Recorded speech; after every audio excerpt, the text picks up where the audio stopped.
Hello, everybody, and welcome to the BTS series Europe number 3. We've got some good teams on our hands. HellRaisers versus Finem. I'm Llama Down Under, joined by Scant. How's it going?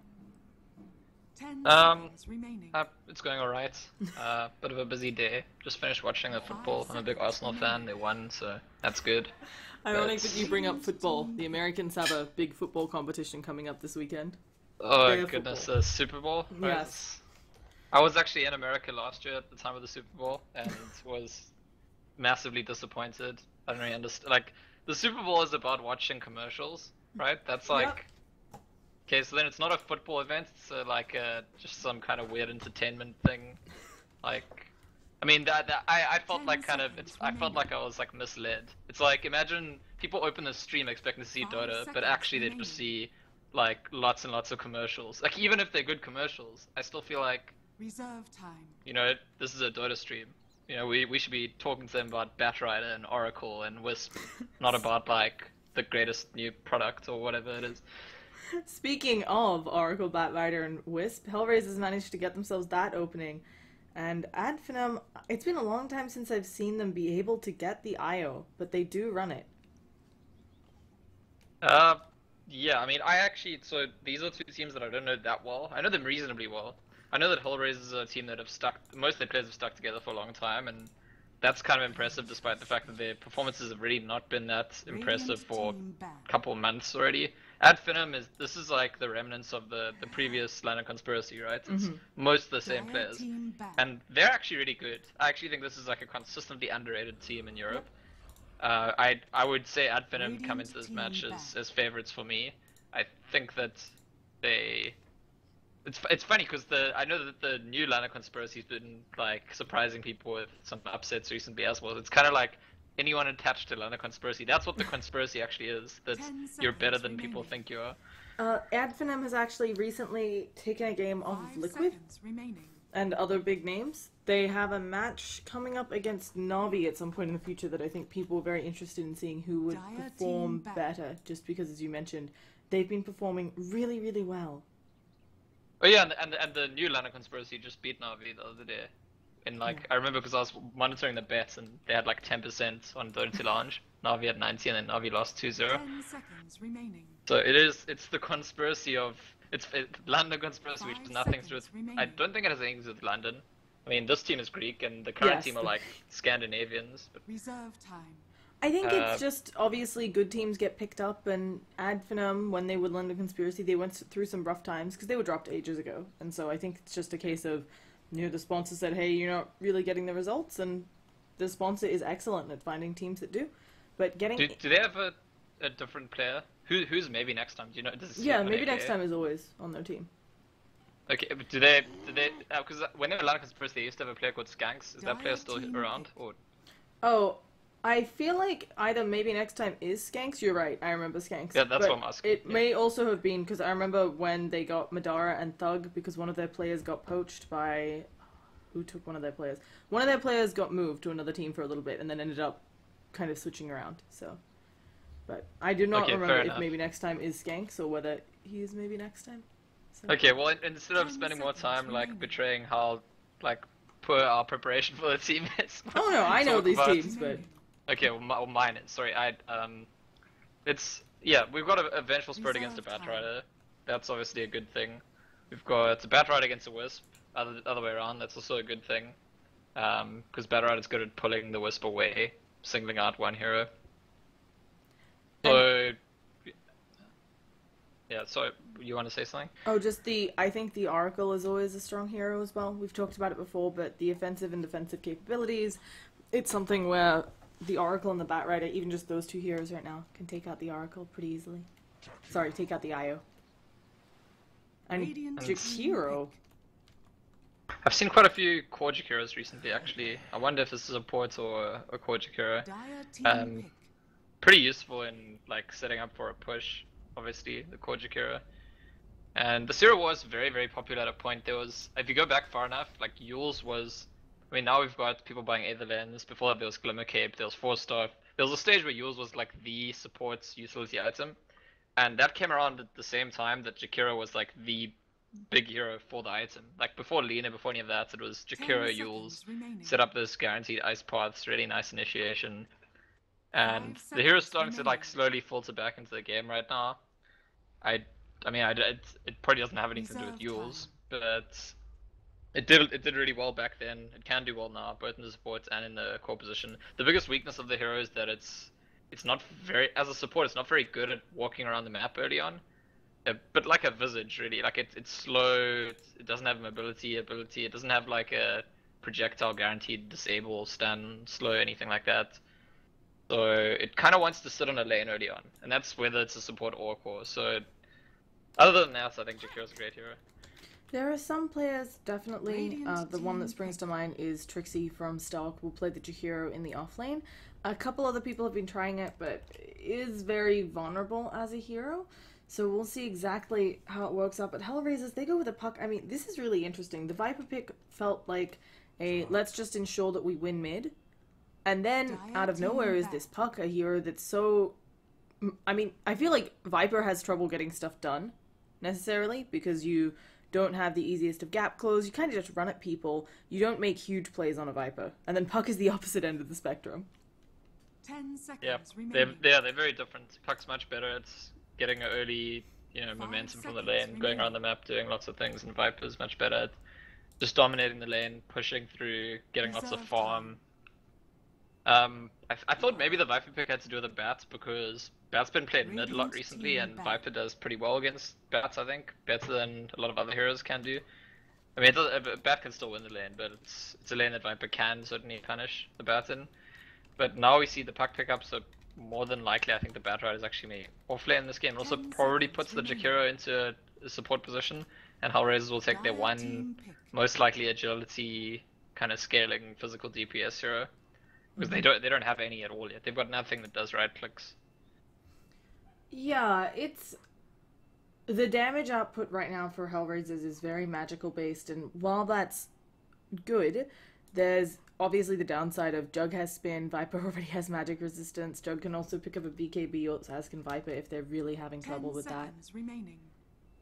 And I mean, so- right now, I'd be concerned if I was HR 5 that seconds remaining. Adfinim's last pick is probably their offlaner. The Phoenix is still in the pool, and okay, there we go. They take the draw because Radiant team pick. before this last pick, HR have nothing to deal with the Phoenix, and it's one of those kind of like last pick cheese heroes that could, well, they cancel that thought. They pick up the Night Stalker. That's gonna be their offlane. It's gonna be more and more we're seeing it in the current patch. Iron Talon, Night Stalker. Doesn't matter if you get nothing in lane. You just spend time in the jungle. You'll get to your Aghanim Scepter pretty consistently at a decent time.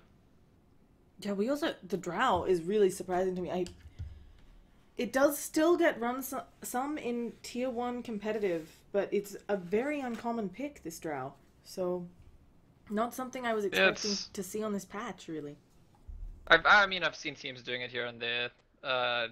TNC in Southeast Asia are still doing it as much as they can. MVP tried to do it against them as well, I think. The CIS teams also like Vega Virtus Pro occasionally, so HellRaisers is another CIS team. Definitely 10 familiar with seconds it. remaining. It does also mean I was talking about like right click damage, and 5 all of a sudden seconds all of the remaining. heroes have right click damage because there's a draw. But it puts a kind of target on the draw in this game because this is one of those games. Recently, when I saw Vega run draw, they ran it with the DP actually, and the whole idea was Prepare that for battle. if the draw gets focused on, you still have the exorcism kind of thing. Whereas in this game, the physical damage is completely about the draw. So if Adfinem can take the draw out of a fight, kill her early on, then suddenly it's only spell damage they have to deal with, and it's not going to be too difficult for them to deal with when they have got the healing of the Wisp, the Juggernaut, the Viper's going to build tanky items. So it's... I feel like going like the later this game goes, the more it's going to be about the position of the draw, how well the draw gets protected, if she can be taken out early on in a fight or not, and the answer to that question will most likely be quite determinative in who comes out on top of most of the fights. Agreed. It's very...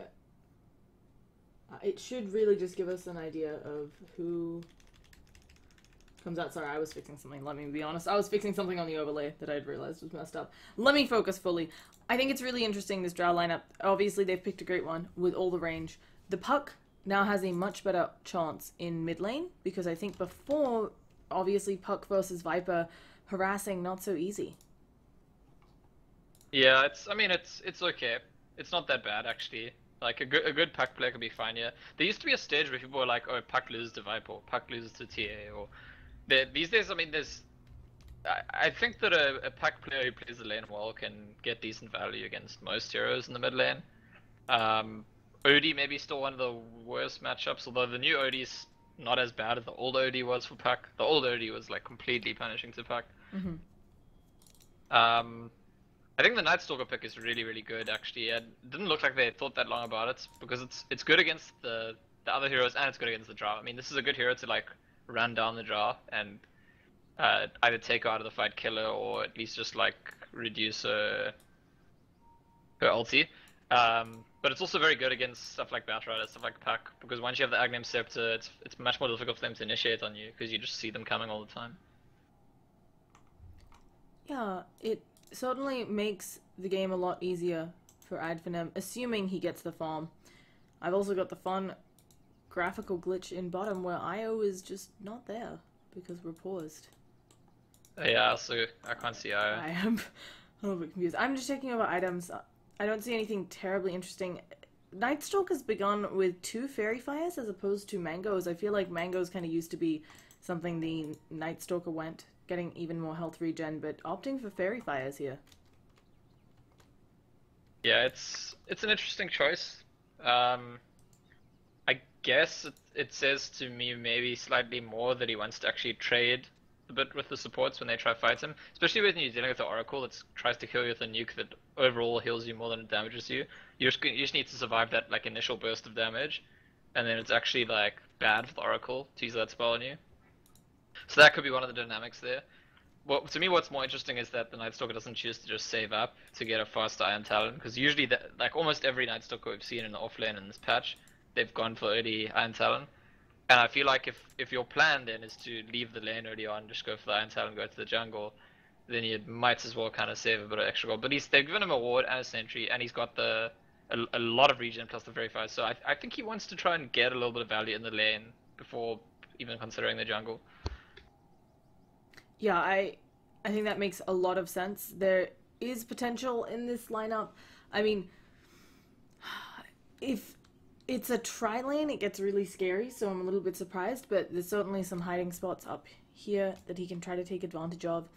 And level 1, actually level 1 their right click may be enough with just the Jakiro slow.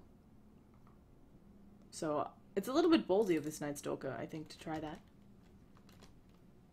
I mean, look, worst case scenario, he's gonna be like, oh, I should have rushed Iron Talon, can't get much here. There shouldn't really be any way in which this Night Stalker is forced to die in this lane. It might just be like, he sees how the first bit of trading happens, recognizes, okay, they actually got the better of him, and then he has to just go back and wait a bit longer. Yeah, we'll see. This is... Did they give...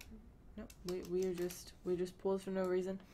Oh, there we go. I actually agree with you, what you were saying earlier. I am expecting Finem to do better coming into this one, but we'll have to wait and see, because the team fight from HR, if they can get off some good grips as well with the Flaming Lasso from the Batrider, they should be able to get a lot of work done. Either way, we're good, and we're doing it. Finally. Yeah, I literally think that the Night Stalker's Ags is like very, very decisive in this game. I think if he gets a good timing on Ags, then suddenly the Radiance lineup looks really, really strong.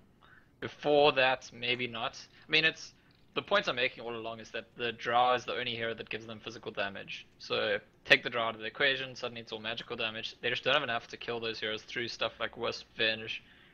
But Batrider, Puck, those kinds of heroes are actually very good at picking off the Wisp or the Venge. So it's like once the Night Stalker Axe comes into play, that's not going to be the case. And I think that actually we like properly understood we should treat HR's draft as a push strategy, and so it might be that they do apply that pressure and get a big lead before the Night Stalker even gets the Axe. We might see not just the Draw Aura, but the Jakiro's Liquid Fire, leading to quite a lot of pressure early on from HR. They could certainly try to do that and starve out their opponent's Juggernaut. He's probably going to go... I mean, right now in vogue is the Battle Fury, and it's certainly value if you can get it at the right timing. So I wouldn't be surprised if HR realized that, decide to choke on out Adfinem, and even Viper, he's not someone who, if he doesn't dominate the lane, he doesn't have a catch-up farming mechanism. Oh, we're gonna actually have our first go. We have the spin going out onto Goddamn from Madara. They're a little bit shy on damage just from the spin. A few autos, they need one more. Io gets it in, and there they go. Getting that first blood on Jakiro. Yeah, and this is actually so bad for HellRaisers because not only do they lose the first blood, but it's Jakiro who went to the bot lane to try to help Bat get value. With Jakiro going down, it means that Bat's probably still going to struggle to get value, and the Night Stalker on the other side of the map is doing pretty well because it's actually only 1v2. So getting that early XP. They actually try to kill Skylark up here, but I think he's fine. Yeah, completely, and he doesn't even need to eat a fairy fire. I was as surprised as you that the Jakiro came down there, as we talked about. Obviously, Skylark took advantage there, knowing Jakiro wasn't there, but I think that Trilane would have been more effective at zoning the Night Stalker. I mean, the Night Stalker is still not getting that much, but he would have possibly gotten nothing at all if they're all three there. The concern is that the Batrider might get nothing as well, and if we see HR's strategy, as I've said, is like an early pressure, get your key items and push, build up. The Batrider's items are actually very, very important, so they want him to at least be able to get levels so they can farm the jungle. So I can see why they're sending the Jakiro down here, but it's really bad to do it in a way that gets him first blooded. Good that they find the Observer Ward there at least. So in terms of like information, HR do have a slight advantage in this lane now because they have a ward up. And Oh, maybe next time. Okay, is invisible, but Spartan tethered on it, and then immediately changed his mind about being there. So they will spot the Jakiro rotation in on mid. Oh, Thug taking some harass from Appa Ninja. So starting to have a little bit of trouble there with the Fairy Dragon. Chaklo might be in trouble here. Is he going to be able to fly away? Nope. And this is, you know what, the interesting thing is they knew that the Venge got invis.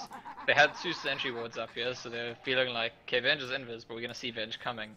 And just underestimating the power of the IO actually tethering onto the Juggernaut to get onto the Batrider in time, because Bat probably thought, if I get stunned, I can just run away. But Juggernaut closed the gap much quicker than the Batrider thought. Yeah, there's a lot going on in that bottom lane, right? You've got Batrider able to burn you and slow you, Venge can stun you, and then of course the IO tether slows.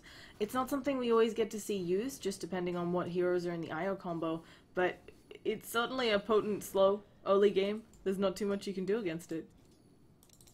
Now, yeah, Drow on top is farming uncontested, but of course Juggernaut having some kill involvement is very close to her score.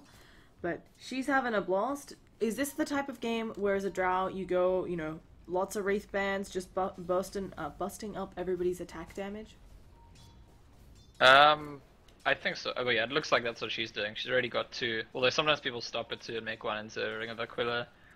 We'll have to see, but I kind of do think so. I think that HR positioned themselves to like be quite early game focused, and on that basis, I think they're doing really badly.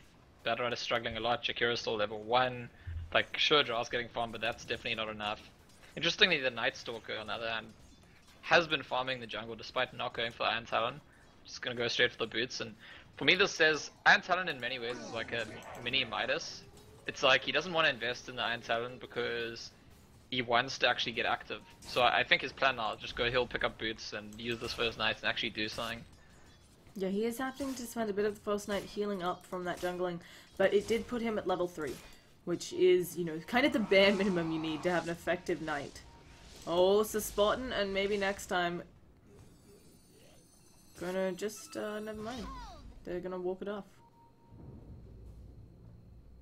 Yeah, and this is a pretty costly rotation actually from Alpha Ninja's pack. Oh, and now the turnaround. Night Stalker is here. Madara already used his spin in lane. Shockload trying to throw out the sticky napalms to get some work done on the IO, but not enough sitting on Spartan. Puck gonna come in as well. They're really trying to get this IO, and they're deep under tower. Spartan tethering to the creep wave, and now Madara, he finally has that spin back up. Shockload going down. Will they find more? The stun onto Alpha Ninja. He does. No, he can't get away because of the silence. Under attack. And Puck goes down. Dire's middle tower is Yeah, under it's attack. HR really just getting outplayed from early on in this game. I think Adfinem are executing the all these little fights a lot better than them, because HR, I mean, Pac makes the rotation. They've obviously got a plan for how they're gonna make a kill. But there's, I mean, one of the issues is Jakiro's level 1 still. Dire's So middle tower is under attack. Yeah, now they're coming in onto Ninja again. When you're silenced up, you can't get out. Your only escape isn't there, and Puck goes down. Yeah, and now actually Nightstalker goes back for the Iron Talon. Radiant's top So tower is it's under very interesting. attack. Like if you start with the Iron Talon, he wouldn't have been involved in those two little fights. Dire's But middle starting with the tower boots is and going under back for the Iron attack. Talon once he's had a presence, I think that's actually a very good move. But yeah, like that big fight, we thought like, I don't know, you might have thought they got Drow Aura, there's a lot of heroes there for HR, but because Jakiro was still level 1 the whole time, it's really just like a Puck who's not level 6 and a Batrider who's not level anything. Yeah, okay, level 4 now. Dire's middle tower is under attack. So HR actually have no business trying to gank at the moment. They like, I did talk about this during the draft, it's one of the major weaknesses of Jakiro, it's not very good at these early fights. And the heroes that are really good at these early fights for HR Oh, are top, Puck they're and super Bat. diving. Maybe next time one more auto attack will get the kill. They have Skylark coming in, and now also the Juggernaut. Are they going to be able to get the TPs out? They do have one, but no TP on Undershock. The Oracle looking like he's going to escape, but they have lost the Drow for this. Drow tries to blow them away, actually just allows Jug in. And Madara and Nightstalker getting involved in a kill. Yeah, that's still a pretty good trade for Advenom. I mean, they maybe could have even killed the Drow without the Juggernaut TP, but it's fine because he's gonna be able to farm up there and it actually gives some space to the IO in the bot lane. But yeah, it's Bat and Puck who have to be the playmakers for the side of HR, but neither of them are even level 6 yet. Like, those are the only two heroes really making the play. Sure, there was a kill at top lane, but that involved, like, diving the tower. I just think that they couldn't afford it, like you mentioned. They're already a bit behind. They're gonna try to give it a go on Thug, but this guy, he's already got 4 points up in Corrosive Skin, taking very little damage from all this magical damage, and now Io comes in. They are gonna pound away at YW, and yeah, goes down, even with the help of Fairy Fire. And now they're just gonna get the tower. Is there anything they can do to stop it? Thug taking quite a bit of physical damage there, might still dive for this. Io looking in it. The Ice Path comes out and secures the Dire's middle deny. tower has been denied. But behind, is this a silenced Puck? Yeah, this is a dead. Yeah, and Afin and Jay going down. I was gonna say that denying the tower is like the first good thing that's happened for HR this game, but Puck dying for it's actually, I don't even think it's worth it. I mean, this Puck does not even have boots yet. Dire's top tower has fallen. Yeah, we're about to be 8 minutes in, 4,000 gold behind for HR. Right, top lane, carry versus carry. Oh, let's see. There's Omni Undershock. Slash. Oh, yeah, an Omni slash seals the deal. And this game is being already from this early point run away with by Advenom. It's, I mean, like, I was talking about like the Ags being an important timing, but it's like really, HR is the draft that sort of positioned itself to gain the momentum and roll with it, and they have no momentum at all. So it's gonna be a very difficult game for them. It's hard for HR, as you mentioned. Their lineup was meant to be an earlier one. When you run the Drow, she peaks a lot earlier than other carries. I'm not sure what you do here to recover. Albeit one good team fight could turn things around for them. Gold swings in the early game, not quite 5,000 off the back of one team fight. That's like 2-1 team fights, though, would get you a good swing. I just don't think they have it in them right now because they're so far behind. I mean, so the one nice thing about the Drow Aura, once she actually maxes it, which, by the way, the way that they got that kill early on, Undershock is level 4 Frost Arrows, which is like a very unconventional Drow build. But once you've maxed your Aura, taking a fight's not that difficult. It just requires the enemy team making a few mistakes, and all of your heroes deal a lot of hit damage. But it's gonna be a long time before Drow's got maxed Aura because she maxed the Frost Arrows. It does make her very difficult to lane against. There's a lot of heroes that just can't lane against her because they'll die, like, Dire's if they go into the lane at all. under attack. And she probably gets it if she wants. Okay, I was gonna say she could get the tower here, but Venge is actually a good hero to scare her away. If she tries to go on this Venge at the tower, another person TP's in and she's gonna die. I'm really surprised about her skill build, as you mentioned. Generally, maxing the aura is the accepted build, and potentially what's been giving your team so much trouble, right? You expect to have a little bit more damage, and you just don't. The smoke on the bottom, though, they're trying to sneak around and find something. They have the Dream Coil ready, but... I mean, I don't think the lack of aura is what's been costing them so far, but it is a very strange build. Most draws don't take any Frost Arrows, or take 1, or take 2. Oh Max no, gets we this. have a relocate on top. The Omni Slash not going to be enough damage before the TP goes out.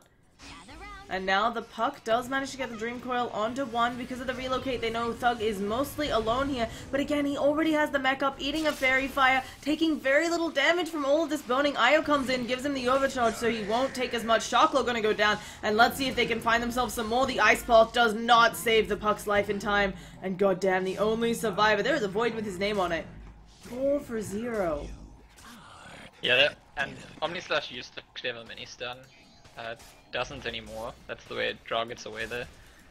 But yeah, I mean that's very small consolation. The Draw doesn't die, considering the fact that HR's other 4 heroes grouped up to make a play themselves and ended up being the ones that had the play made on them. It's like the most desperate play possible. Let's group up, go there, do this thing, and then instead of achieving anything, you all die.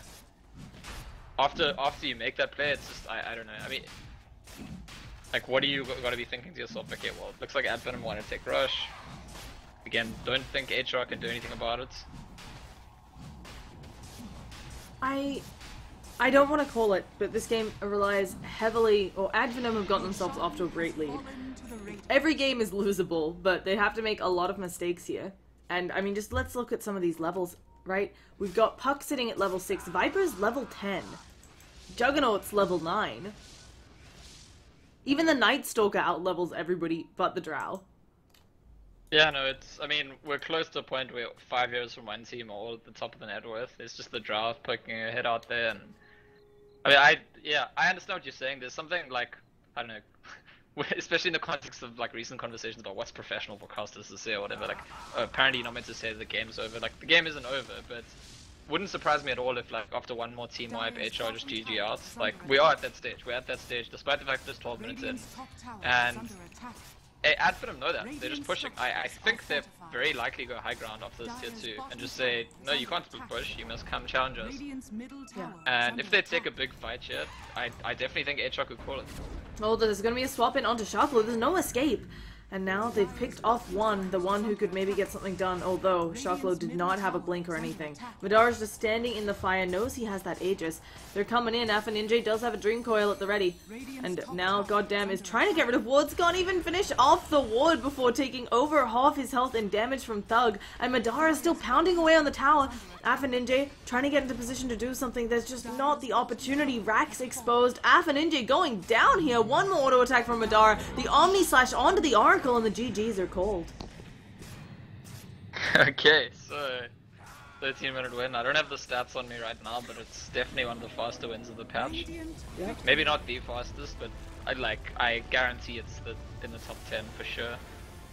And very, very convincing for Advenom. So we both said they come in here as favorites, and I mean, I didn't expect them to be that much of favorites. That they completely walked over HR. There's no need to dress it up. So we'll see. This is the best of 3. Maybe HR can like collect themselves, do something different in the following game or games. But for this game, it's well done to Advenom, who completely outclassed HR in every way. Yeah, very, very true. So once again, folks, thank you all for watching. We'll be headed into a game 2 right quick. I'm Llama Down Under. I've been joined by Scant, or Scantsor as he goes on Twitter. You can find us by those names. We'd love the feedback. And we'll see you shortly for game 2. Peace out.